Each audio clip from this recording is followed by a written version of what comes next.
posibilidad, ng tagumpay o kabiguan, ng ligaya o lungkot.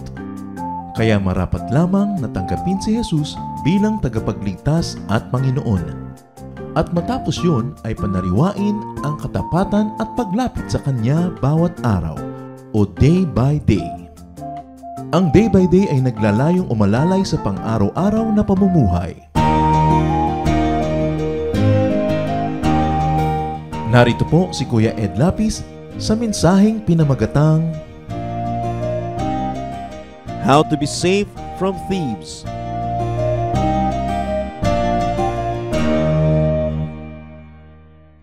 Purihin natin ang Panginoon at salamat sapagkat tayo ay Kanyang patuloy na tinutulungan. Ito pong pag-iingat mula sa mga magnanakaw ay isang malaking gawain ng tao. Safety from thieves is a genuine concern.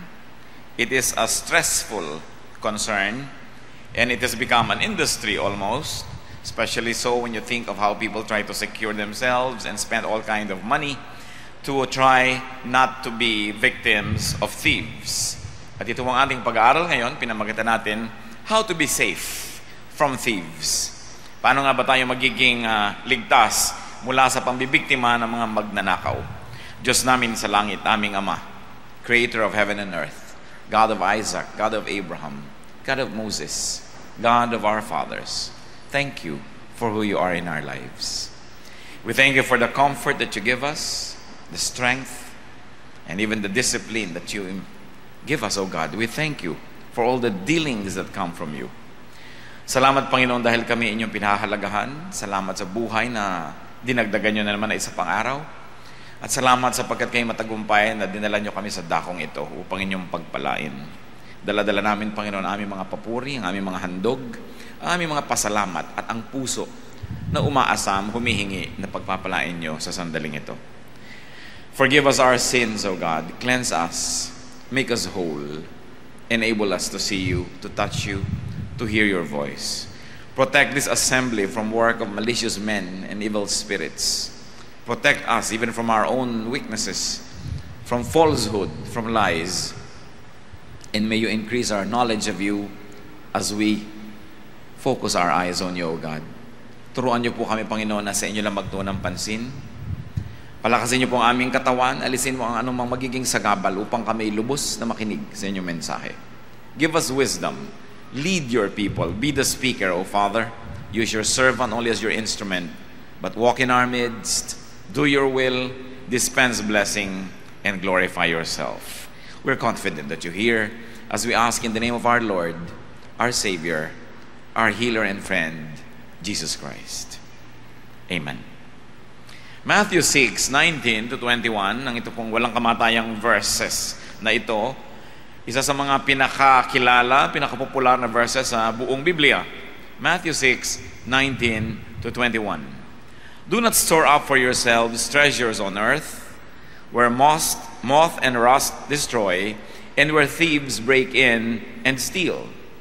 But store up for yourselves treasures in heaven, where moth and rust do not destroy, and where thieves do not break in and steal. For where your treasure is, there your heart will be also. Mga salita po ng Panginoong Jesus, salita ng karunungan, salita ng buhay. Huwag daw mag-ipon, mag-impok ng kayamanan dito sa lupa, kung saan tinutubuan lang ng lumot, ng tanga, ng mga kung ano-anong mga nakakapanira na mga bagay, nade-depreciate ang lahat, naluluma. At kung saan daw, hindi man yun maagaw ng panahon o ng pagkasira o pagkaluma ay maring nakawin ng tao. At sa halip daw, ang ating ipunin ay kayamanan sa langit, kung saan hindi yun maaabot ng mga kung ano-anong nakakasirang mga amag, at kung saan hindi yun pwedeng nakawin ng sinuman. Dahil daw, kung nasaan ang kayamanan ng tao, nandun din ang kanyang puso.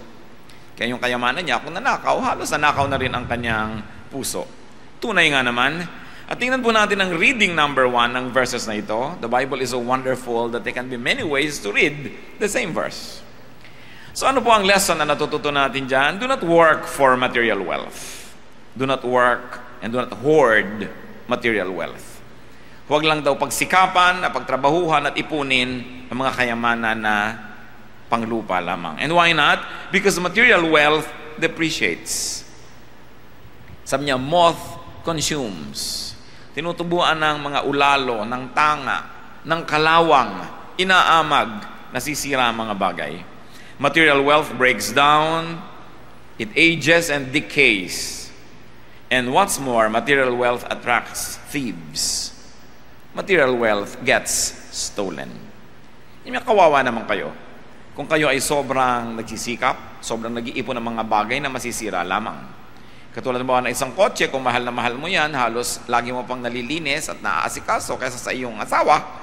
May mga ganon. At lagi na lamang na konting may masagi lang ng dahon o madapuan ng lamok, nagwo-worry na ang may-ari, mabuti pang wala ka niyan, na wala ka ng amo. Kesa amo mo yan. In fact, meron tayong kilala na hindi ginagamit ang sasakyan nila pag umuulan dahil mababasa. Totoo yun. No? Nagsasakyan pa raw. No? Ay ayaw namang mabasa. So, mas mababutihin pa nilang sila ang lumusong sa baha kesa yung sasakyan nila ang mabasa ang gulong. So, nagiging amo ang mga material things. So, napakahirap po ng ganyang mga bagay. At, ano pa ang mahirap sa mga bagay na material? Lalo't iniipon mo at lalo't dumadami. Sabi ni Solomon sa Ecclesiastes 2:21, "For a man may do his work with wisdom, knowledge, and skill, and then he must leave all he owns to someone who has not worked for it."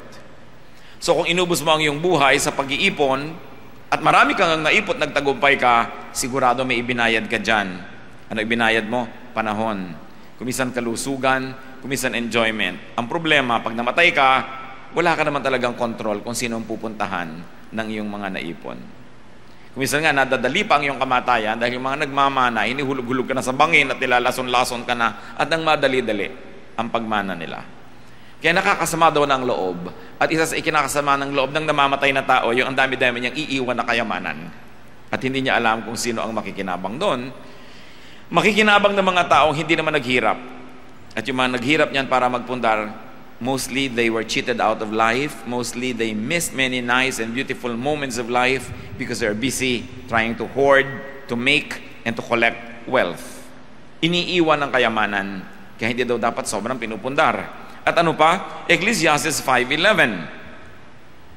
Another reason why people should not kill themselves trying to collect many things. As goods increase, so do those who consume them. And what benefit are they to the owner except to feast his eyes on them? Pag daw dumadami ang pera ng tao, dumadami rin ang manghihingi. Dumadami ang umaasa, dumadami ang kaparte. At ano daw yan? Matingnan mo lang pero hindi mo na ma-enjoy dahil nahihingi ng iba. Lalo sa ating bansa, maraming gobyernong humihingi ng tax mo. Iba't ibang uri ng mga pamahalaan. Iba't ibang uri ang bibigyan mo. Pagka dumadami ang iyong pera, dinadalaw ka ng mga tao mangingikil, mangba-blackmail, at syempre, dadami ang iyong kamag-anak. No? Natatuntong ka ng mga ika-third degree na kamag-anak mo, napakalapit nyo daw, lumaki kayo magkasama, etc., etc., dahil dumami ang iyong pera. Kaya mabuti pa kung minsan, ordinaryo lang ang kinikita mo, hindi ka pinapansin ng mga tao. Oras na dumami yan, kasunod ang pagdami ng mga manghihingi, at dadami ang iyong problema. Pagbigyan mo yan ng 3 beses, sa ika-4 hindi, masama ka pa. Yun ang ending. No? Kaya sabi, why kill yourself? And what does Jesus say? Work for and collect wealth in heaven. Huwag daw dito sa lupa, meaning spiritual wealth. And why? Because heavenly wealth does not depreciate. Because heaven is forever. In fact, heavenly wealth appreciates. Dahil ang Panginoon ay marunong magbigay ng gantimpala sa mga taong gumagawa ng tama habang sila nabubuhay dito sa mundo. Heavenly wealth does not attract thieves. Wala namang magdanakaw na maiengganyong nakawan ka ng ministry, nakawan ka ng ginagawa, nakawan ng iyong kabanalan. At ibigin man nilang gawin yun, hindi nila kayang gawin because God is the keeper of your heavenly wealth. Heavenly wealth cannot be stolen. And what's the rationale behind this? Why not be involved in making and collecting material wealth? And why be involved in making and collecting spiritual wealth? Because your heart resides with and in your treasures. So yung mga bagay na permanente, hindi ka nag-iisip na biglang mawala sa iyong buhay. Your happiness is tied to your treasure or to what you treasure. So if your treasure depreciates, if your treasure can be stolen, your happiness is not secure. Kaya nakikita nyo po, halimbawa, mas maganda ang iyong bahay, mas ninenervyos ka, mas mahal ang mga gamit mo sa bahay, mas natatakot ka manakawan. Minsan mas maganda ang iyong girlfriend o asawa, mas ninenervyos ka na mas maraming pumupuntirya dito na gusto nilang maagaw ang kanyang pansin. At mas maganda ang iyong bag, ang iyong hikaw, mas natatakot ka na ma-snatchan. No? Sino ba naman ang narinig nyo ng snatch ng bayong? No? Lalo't may mga nakadikit na kaliskis ng isda. Right? So, mas gumaganda, mas dumadami, natatakot kang lalo dahil siguradong maraming may interest sa ganong bagay. And you are always at risk. And you're always threatened. So sinasabi ng Panginoong Jesus, bakit kayo kukuha ng bato na ipupukpok ko sa inyong ulo? Magdadagdag na mga bagay na hindi nyo naman talaga kailangan, akala nyo lang dahil gusto nyo, puro lang ito magiging magnet na tatawag ng mga gulo sa inyong buhay. At sinasabi ng Panginoon, in a manner of speaking through the verses, if your thoughts were always and only on material things, you would always worry, doubt, fear, and therefore you would always be unhappy. Kung ang lagi mo na lamang pinapahalaga ni ang kagandahan ng iyong mukha, araw-araw tinitingnan mo kung paano nagtagumpay ang gravity, no? Sa pagpapababa ng parts of your anatomy. Kung lagi mo na lang pinapahalagahan ay ang maganda mong buhok, na numinipis-nipis din yan pagdating ng panahon.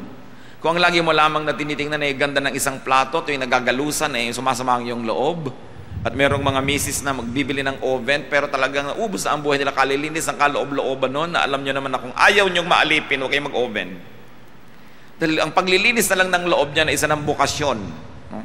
Dahil ang dami-dami mga siksik na pinupuntahan ng lahat ng bagay na naninigas pag kung lumaon, ang hirap-hirap. No? So maraming hirap ang mga maraming gamit. Why? Why will you always be unhappy? Because material things always change. At every given moment, they are decaying and they are drifting away. Therefore, to love these things is to be tortured. Nato-torture ka. Pag ang ganda-ganda ng bag, kahit ang bigat-bigat, hindi mailapag sa sahig, hindi mailapag kahit saan, dahil dudumi ang bag. No? Nagbag pa daw, tapos buhat-buhat. At ang ganda-ganda ng silya, hindi maupan-upan. At meron pa po ako nakitang bahay, white lahat ang carpet, hindi malakaran. So naglalagay sila mga tulay-tulay na mga basahan, doon sila tumutungtong, parang nagpipiko, no? Habang naglalakad sila sa loob ng kanilang bahay. Bakit pinahihirapan nga naman ang sarili? Meanwhile, if you were focused on spiritual things, you attach to eternity. You attach to permanence, to stability. Therefore, you would be peaceful. You would be joyful. You will be serene and placid, like a pond without blemish on its face. Nagiging tahimik ang tao kung ang pinapahalagahan niya ay yung alam niyang wala namang mag-i-interes at hindi naman kayang kunin kahit pag-interesan. Where your thoughts dwell, so your heart lives. So secure your heart, brothers and sisters. Love things that last. Kung ano yung mga mahalaga. Get busy. Work for and collect heavenly treasures. So ano po yung reading one natin? Anong ibig sabihin ng heavenly treasures na yan? This is the usual interpretation of the church. Good works. Good works. In a manner of speaking, Jesus was saying, make good works your treasure. Because by doing good, you collect treasure in heaven, though you may not always collect treasure here on earth. But, don't get it wrong. By doing good, you also collect lots of treasures on earth. Gratitude, kindness, love, affection of people, no? Which cannot be stolen. So hindi lang yun sa kabilang daigdig, meron din dito na kabuluhan at meron ding benepisyo dito sa side of eternity na ito, yung good works. Kaya sabi sa Matthew 10:42, ang sabi ng Panginoong Jesus, if anyone gives even a cup of cold water to one of these little ones, because he is my disciple, I tell you the truth, he will certainly not lose his reward. Sabi, maski man lang isang maliit na baso ng tubig na malamig, Ang iabot ninyo, ti painom sa isang tao, alang-alang sa siya'y aking lingkod, dahil siya'y aking lingkod, hindi yan mabubura sa register ng langit. Sabi ko, hindi malilimot yan. Hindi siya malulugi.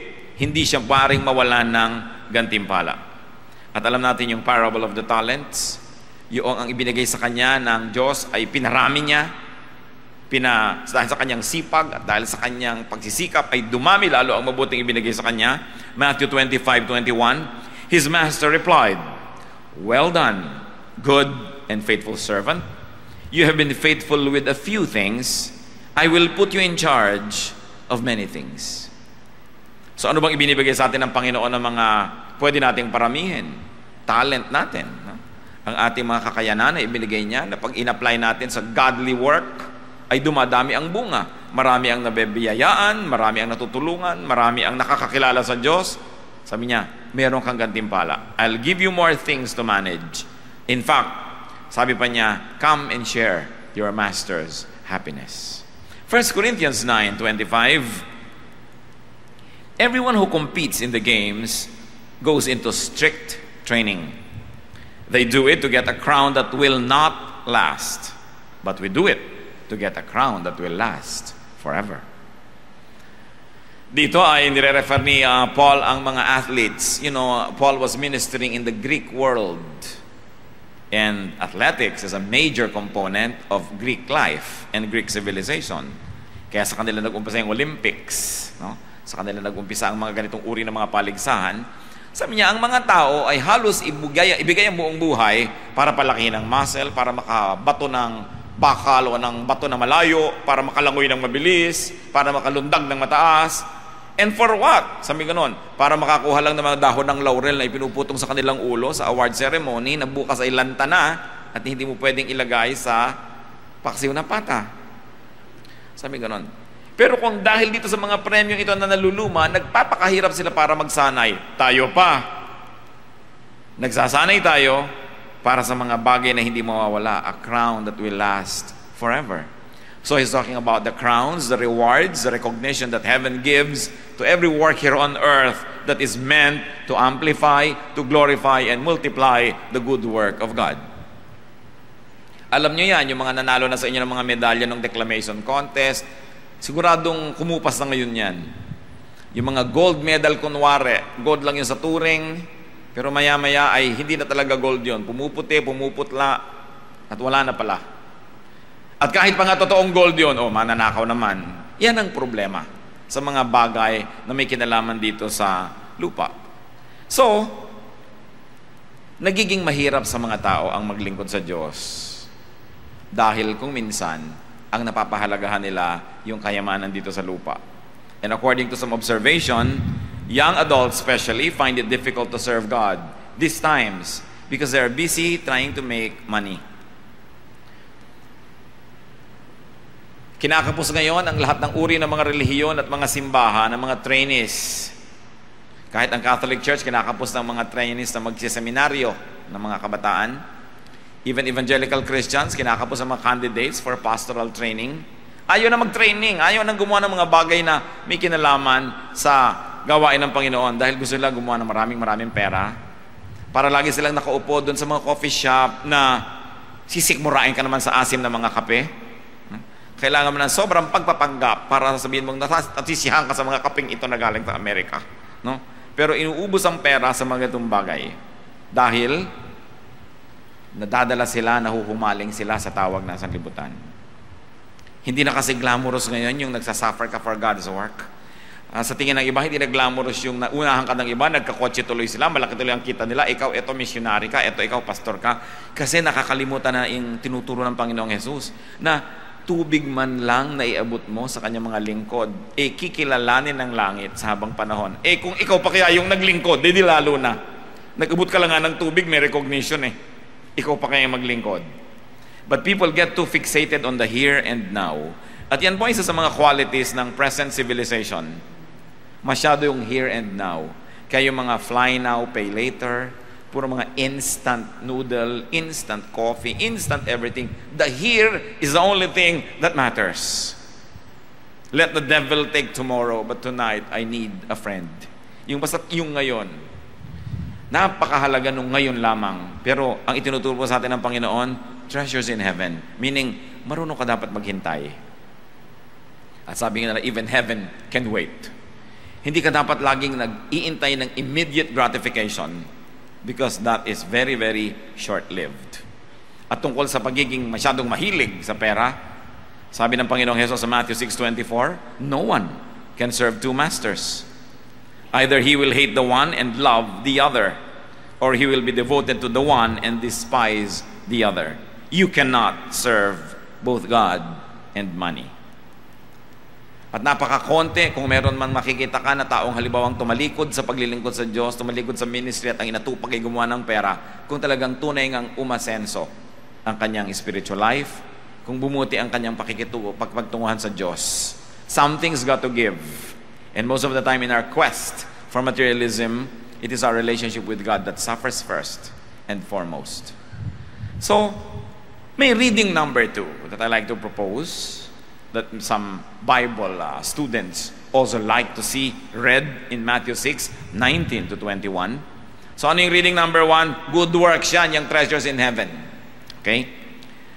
Do not store up for yourselves treasures on earth, where moth and rust destroy, and where thieves break in and steal.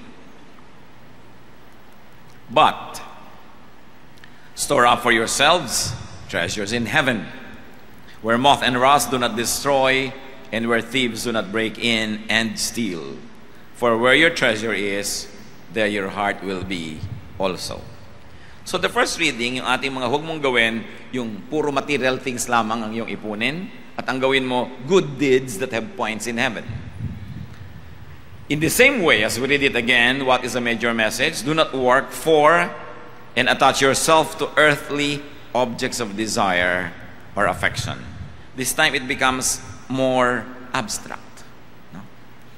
Because these verses can mean, huwag mo lang mahalin ang mga bagay na kayang mahipo ng mga kamay, makita ng mga mata, madinig ng tainga, o maramdaman ng iyong balat. In other words, don't just be physical. Pag yan lagi ang pinahalagahan mo, ano mangyayari? Halimbawa, inibig mo ang isang tao dahil ang ganda-ganda niya, pinakasalan mo. Paano kung bigla siyang nadaganan ng building at nagkabali-bali ang kanyang panga? Mahal mo pa ba? Kung ang minahal mo lang yung physical. Kung ang hinabol mo lang sa isang tao ay yung kanyang kayamanan, kung biglang nagpalit ang takbo ng ihip ng hangin at naghirap siya, mahal mo pa ba yan? Naghahanap ka ba at nag-aaral ka ba ng isang kurso para ka lang makapagtrabaho dahil ang bili-bili ng trabaho na yon? Halimbawa, on nursing, o magna-nursing ka kasi ang bili-bili. Tapos biglang napaligtan ang takbo ng mundo, biglang after 4 years, pag-graduate mo, hindi na mabili yon, ang mga mabili na vulcanizers. So, mahal mo pa ba yung pinag-aralan mo? Manghihinayang ka na lang, parang nasayang lahat. In other words, huwag ka lang magmamahal ng bagay dahil sa nahihipo, nakikita, o nasasalat. Kasi nagbabago ang ganung mga bagay. Objects of worldly desire should not be the focus of one's life, like power, or fame, or beauty. 1 Peter 3:3-4, in defining a beautiful woman, sabi, your beauty should be that of your inner self, the unfading beauty of a gentle and quiet spirit, which is of great worth in God's sight. Yun daw ang magandang babae, yung maganda ang kalooban, yung maganda ang puso, matining ang loob, no? Matapat, makadiyos, malinis ang pag-iisip, yun daw ang napakagandang babae. Pero ewan ko kung malalagay kayo sa cover ng anumang magazine kung ito ang inyong kagandahan. Siyempre, ang ilalagay na cover yung pwedeng magbenta ng makeup, yung pwedeng magbenta ng shampoo. Kung ang buhok mo parang patibong sa mga insekto, yung pag may pumasok na insekto, hindi na siya makakalabas ng buhay, hindi ka papakinabangan ng mga shampoo companies, hindi ka gagawing model. No? Kailangan pati suklay dumudulas. No? So, yan ang nagiging standard tuloy natin kung ano maganda. Huwag tayong palinlang, tinitindahan tayo lagi ng mga bagay-bagay. No? Kaya, nung araw, yung mga maiitim, yung mga black people, hindi na pwedeng model.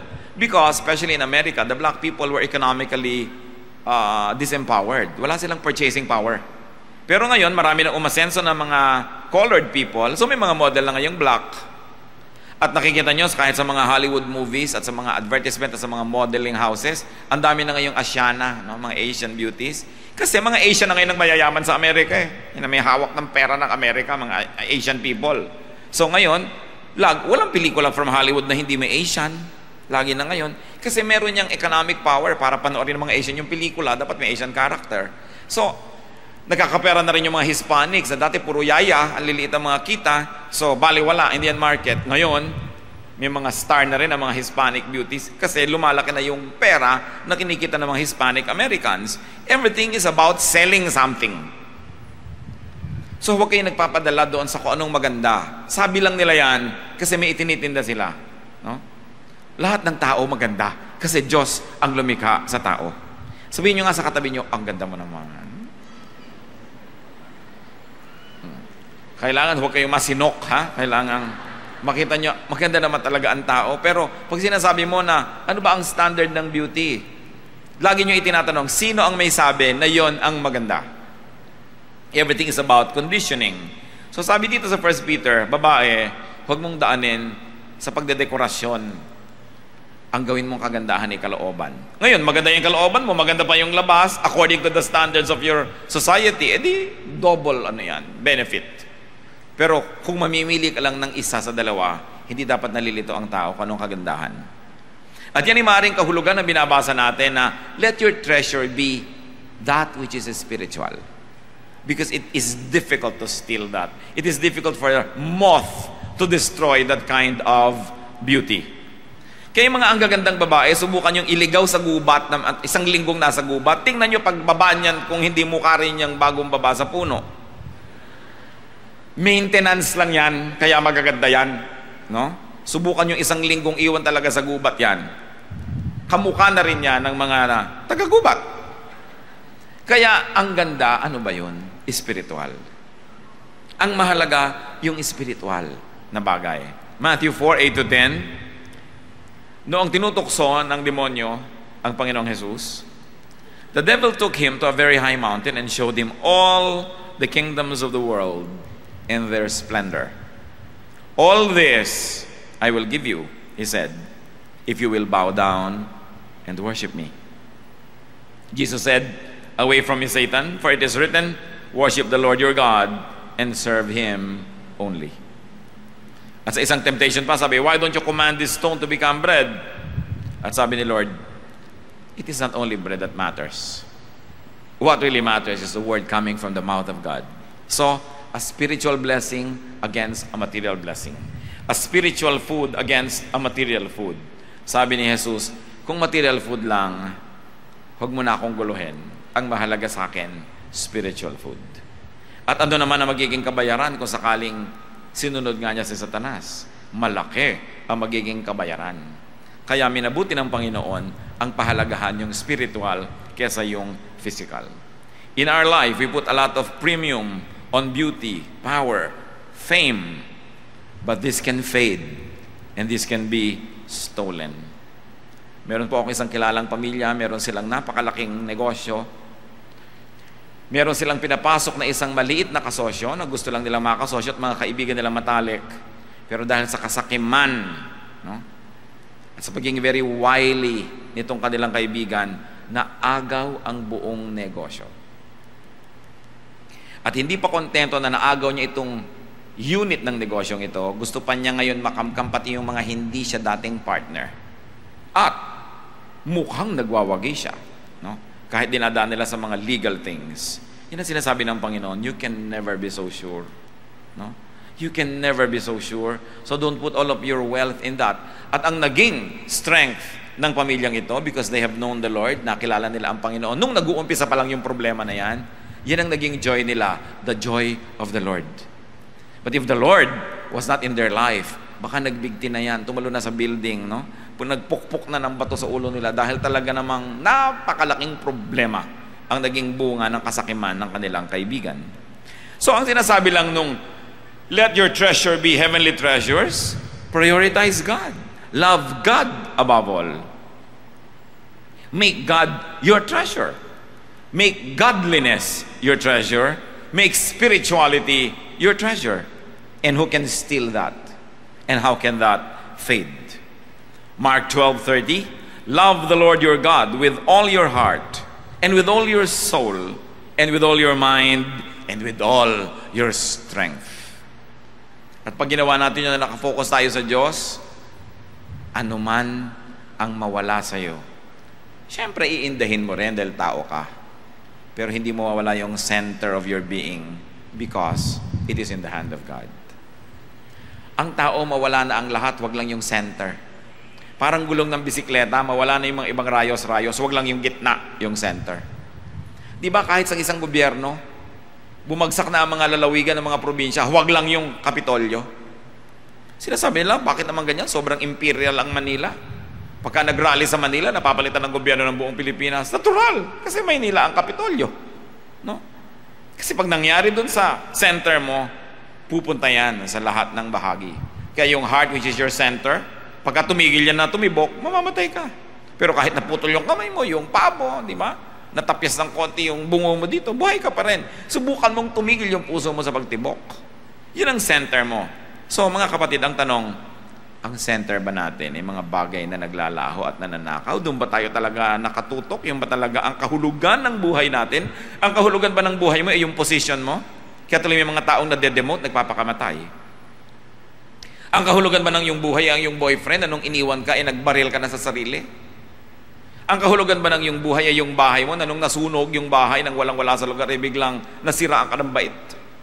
Ano mang kahulugan ng buhay mo? Kaya sabi, pag Diyos ang ginawa mong kahulugan ng buhay mo, matanggal na at mawala na ang lahat, nakatayo ka pa rin. Napakahalaga. Kaya sabi, ang matatalinong tao, kahit pa nga hindi ka banal, matalino ka lang, gagawin mo ang Diyos, center of your life. Ang energy mo, inuubos mo sa mga gawain ng Panginoon dahil alam mo, ma-recognize ba't hindi yan dito sa lupa, tanda yan ng Diyos. Doon ka nag-i-invest sa hindi masisira ang iyong investment at hindi maaagaw ng iba. Katulad ng sinasabi ko sa iyong pamilya, maraming investment na agaw ng iba eh. But how can anybody steal your investment in eternity? Ang iyong mga paglilingkod sa Diyos. Kung ang sasabihin nga natin na good works ang pinag-uusapan, kung dito sa second reading natin, na ibig sabihin lang pala mas pahalagahan mo ang bagay na spiritual kesa physical. Mas pahalagahan mo ang Diyos kesa sa sino man. Mas pahalagahan mo yung kabanalan mo, mas pahalagahan mo yung pakikipagmabutihan mo sa Diyos kesa sa anumang relasyon mo sa tao lamang. So, what do you want in life? What are you looking for? What are you living for? What do you want to store? What are you storing right now? Magandang itanong yan sa atin mga kapatid. Ano bang iniipon nyo ngayon? Mga estudyante, nag-iipon ng units. Pag natapos na nila yung requirement, graduate na sila. Hindi naman sama. Pero kung yun lang ang ginagawa nyo sa buhay ninyo, di ba? Paano kung biglang sawi ang yung buhay, hindi ka na nag-graduate? Ibig sabihin, wala kang narating dahil yun lang pala ang gusto mo, gumraduate. Kaya yung iba magtataka ka, pambihira naman, gagraduate the next month, namatay pa. Anong ibig niya sabihin? Kung nakagraduate na, pwede nang mamatay? Di ba nakakarinig kayo ng mga ganyan? Yung mga estudyante, graduating class, nalunod pa sa picnic. Graduating pa naman. Ang ibig niya ba sabihin? Kung nakagraduate na, pwede na siyang malunod. O kaya, naku, ikakasal na bukas. Natuklaw pa ng ahas. Ang arte kasi garden wedding pa ang gusto. So, ibig mo sabihin, kung napakasal na, pwede na siya matuklaw ng ahas. Kasi pagka sinasabi natin yung mga bagay na yan, lumalabas sa atin kung ano talaga mahalaga eh. Ano ba yung akala nating mahalaga? Bihira naman yung marinig mong, naku, namatay na yan, hindi man lang nakapaglingkod sa Diyos. Naku, hindi pa niya na talo yung kanyang masamang bisyo at ugali, namatay na. Ano ngayon ang ipepresenta niya sa Diyos na accomplishment ng buhay niya?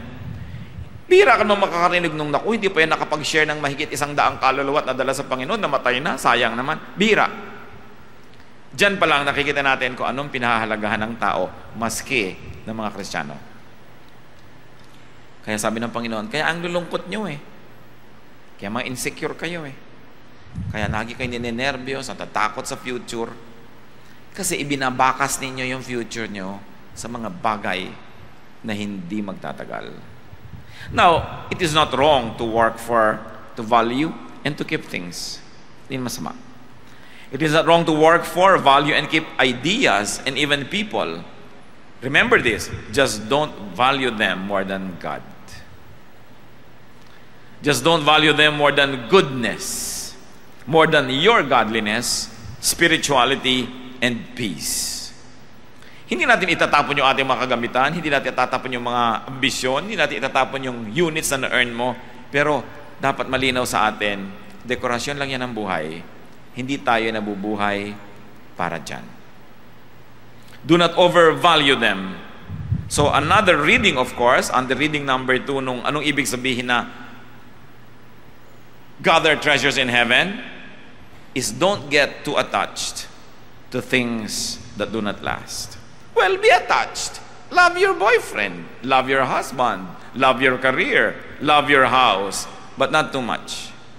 Sino po ang tao nagiging tahimik ang buhay sa kabila nung siya ay nag-iimpon, siya ay nag-iimpok, siya ay nagsisikap? Yung kahit anong ipinupundar ninyo, mga kapatid, at kahit ano yung nagkaroon kayo, magandang bahay, magandang trabaho, magandang katawan, etc., pinapahalagahan nyo, na-appreciate nyo, pero in your heart of hearts, handa kayo na pwedeng mawala yun. Pwedeng manakaw. Pwedeng maluma. Pwedeng masira. Then, hindi kayo madadaya ng sanlibutan. Halimbawa, meron kayong sweetheart, alam mong, well, mahal na mahal ko siya, pero nakalaan ang loob ko na pwede siyang mawala. Baka mawalan siya ng pag-ibig sa akin, iwan ako. O kaya yun, natuklaw ng ahas, nawala. So, malulungkot ako, pero hindi ako mawala ng center. Gusto ko itong kusina ko, nililinis ko, mahal na mahal ko ang kusina ko. Pero kung sakali itong kinain ng lupa, paggising ko sa isang umaga, nawala na siya, nasa Australia na siya, doon sa kabilang gilid ng mundo. No? Hindi ako mababaliw. Magpapasalamat ako sa Diyos. Diyos ko, salamat po at nakagamit ako ng magandang kusina ng 3 months. Ngayon, balik uli ako sa wala. Hindi ako magagalit sa Diyos. Hindi ako magtatampo. Magpapasalamat ako na kahit sandali ay nakahiram. At kung ganun po ang ating attitude, mga kapatid, nakahiram ka ng asawa, namatay, nakahiram ka naman. Yung iba nga buong buhay, hindi nakaranas niyan eh. No? Yung yumaman ka, tapos wala uli, ay salamat, yumaman ka. Yung iba hindi na yumaman kahit kailan. Nagkaroon ka ng mataas na posisyon, tapos nasipa ka dahil sa pamangkin ng may-ari ng kumpanya. Natural, di ka naman pamangkin eh. Salamat, naranasan mo. So, hindi natin sinasabing huwag kayong magpahalaga sa mga bagay na yan, huwag niyong paghirapan. Okay, gawin. Pero huwag gawin Diyos. Huwag gawing necessity in your life. Always treat them as just additions, as decorations of your life, as icings on the cake. Na kahit wala yung icing, aandar ang cake. Dapat. What you crave, what you treasure can be your God. That's why Jesus is concerned that you don't turn anything that you like into a God. At kung meron ka daw gagawin God, yun ang God na capital G. Yun ang talagang bahalin mo. Yun ang talaga ang pagsikapan mo. Yun ang yung bigyan ng lahat-lahat. Kasi gusto man talaga yun eh. At hindi mawawala. At marunong yung magbigay ng gantimpala. So work, brother and sister. Get, collect, like, love, but do not be attached. I think that is the whole thing. Na sinasabi, let your treasure be in heaven. Hindi sinasabing huwag ka nang magkaroon ng comfort dito, ng ambisyon, ng mga bagay, pero huwag kang magpasilaw, huwag kang magpasilo, huwag kang magpabihag sa mga bagay na yan. Do not be attached. At yan ang central teaching ng Bible. The world is beautiful. God created the world. But don't be attached. Enjoy the moment while it lasts. And if God takes it away, say, thank you, Lord. 1 Corinthians 7:31. Those who use the things of the world should live as if not engrossed with them. For this world, in its present form, is passing away. Sabi kayo na nakikinabang dito sa mundong ito, sa lahat ng mga material na bagay, gamitin nyo. Pero huwag kayong mabuhay na akala nyo mamamatay kayo kung nawala ang mga bagay na yan. Lahat yan ay lilipas. Sandali lamang.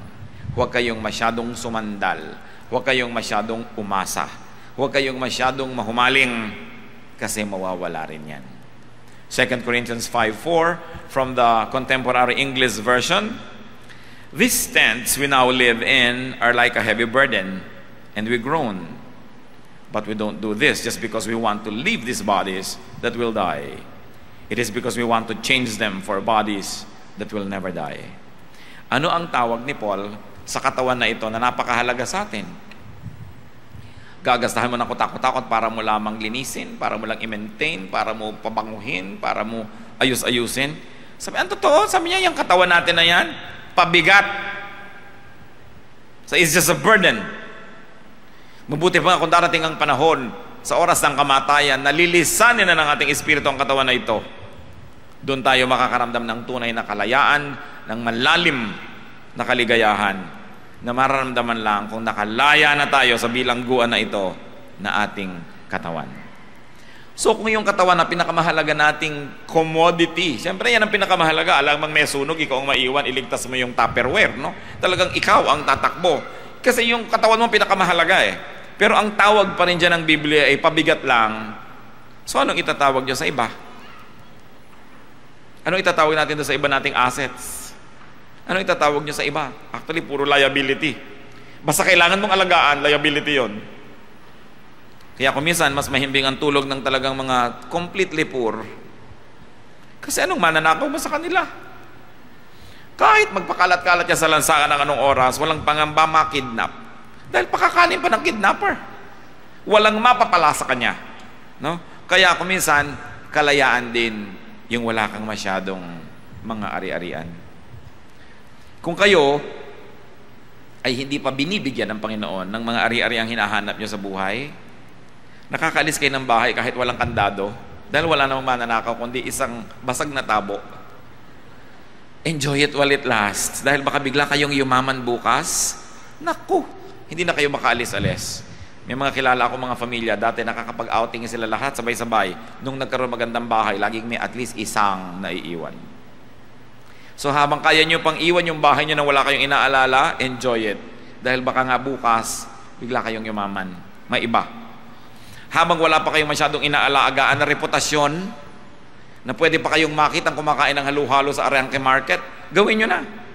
Dahil baka bigla kayo maging socialite na hindi nyo na maamin-amin na doon kayo lumaki sa Arangke.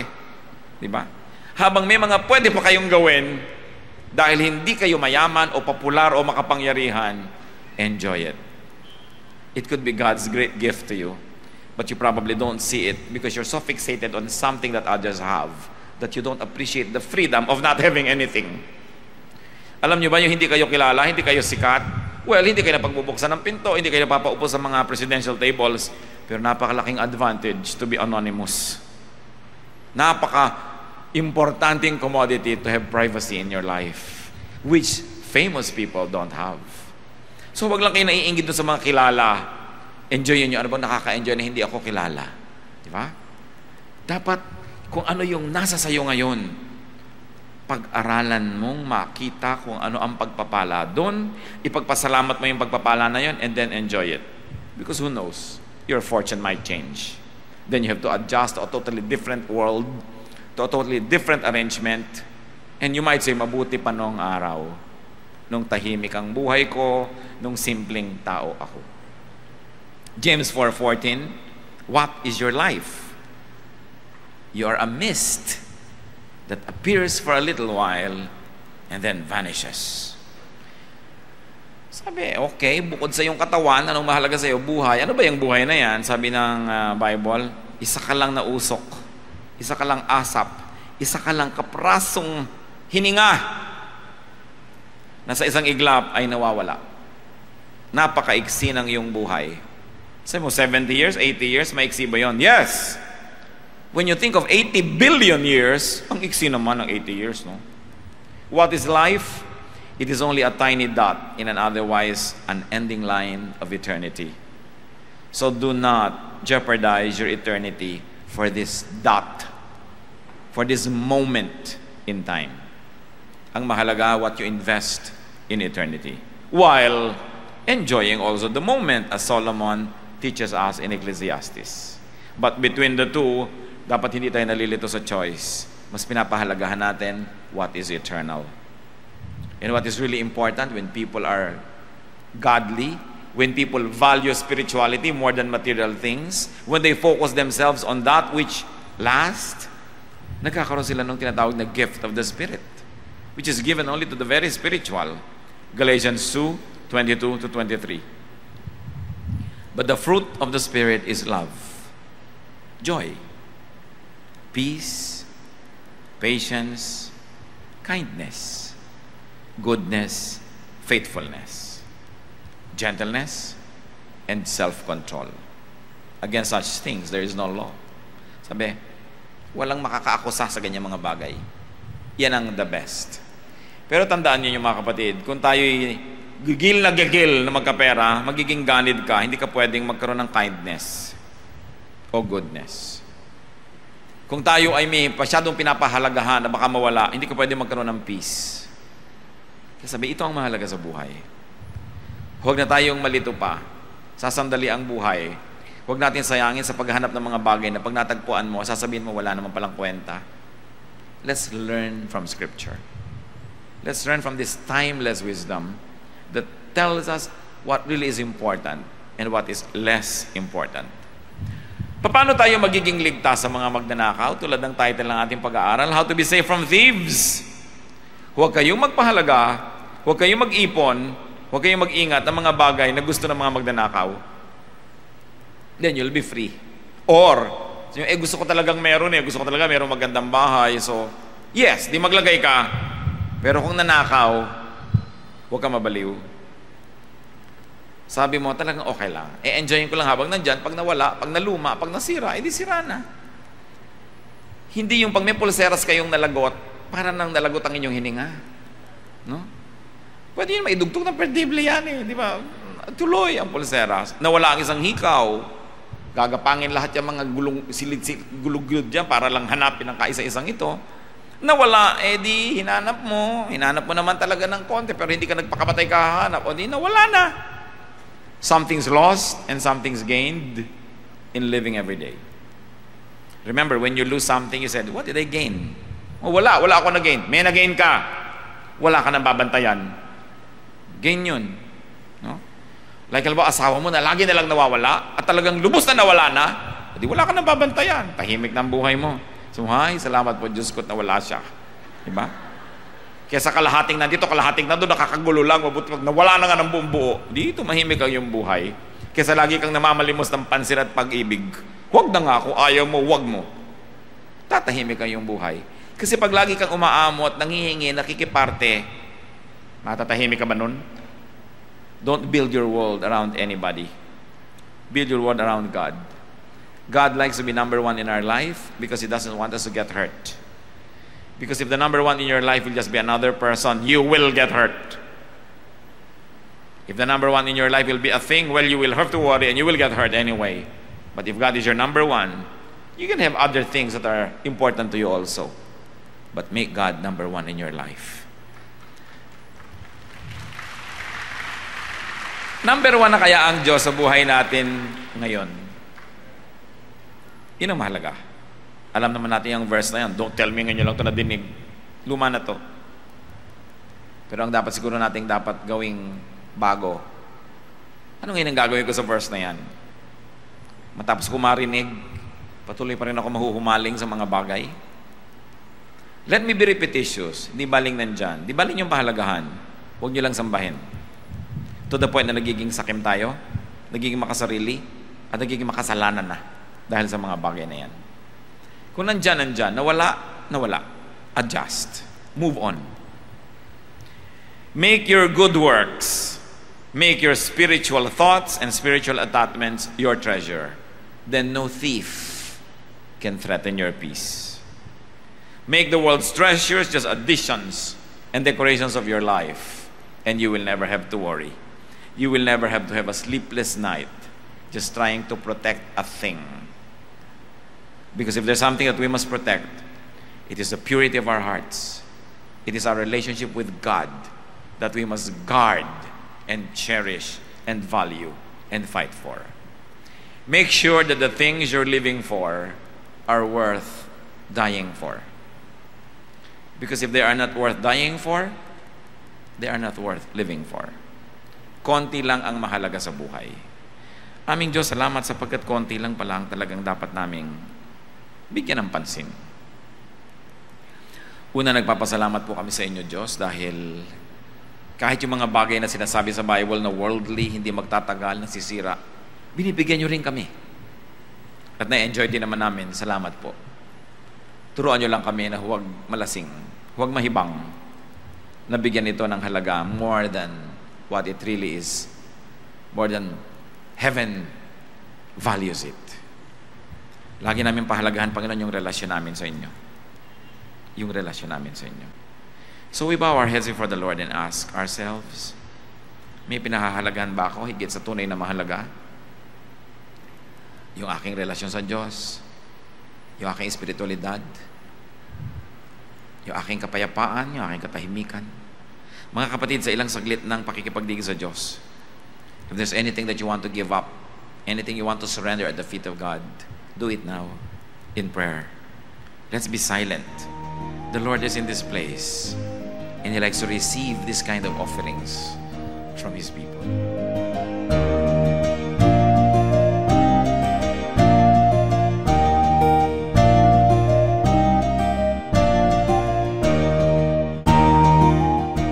Ang katatapos pong mensahe ni Kuya Ed Lapiz ay pinamagatang How to be safe from thieves.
tagliang karamay, kailanman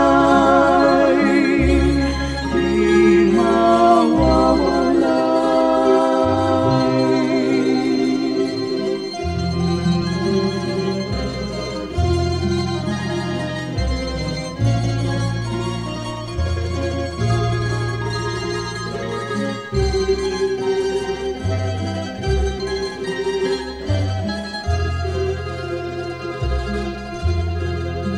sa tamis ng iyong higa, masakit at hirap, sadyang hindi mananaig. O Jesus, kaulayaw, gawin pang malinaw sa akin ang iyong pag-ibig. O Jesus, sa ulayaw, hatid sa aking buhay, agapay sa paglalakbay. Kaibigan kang tunay, tagliang karamay, kailanman di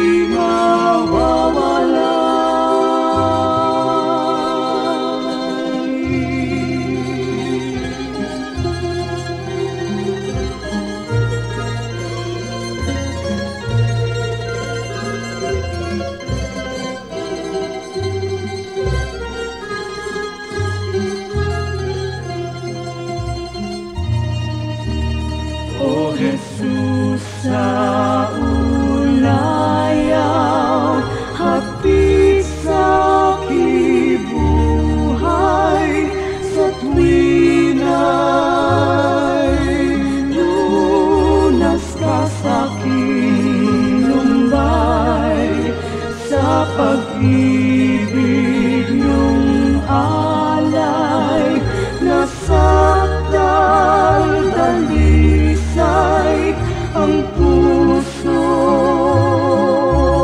ko'y humihimlay.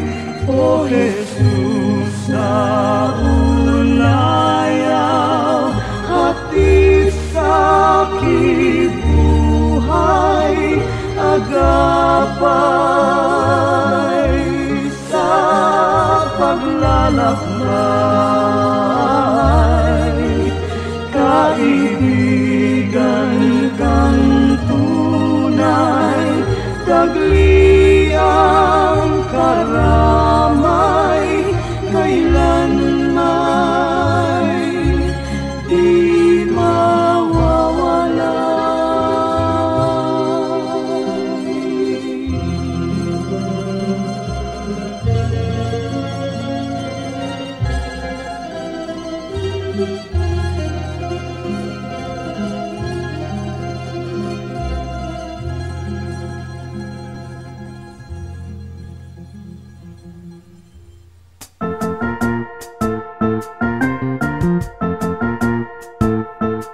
Oras na po para pansamantalang magpaalam ang programang Day by Day.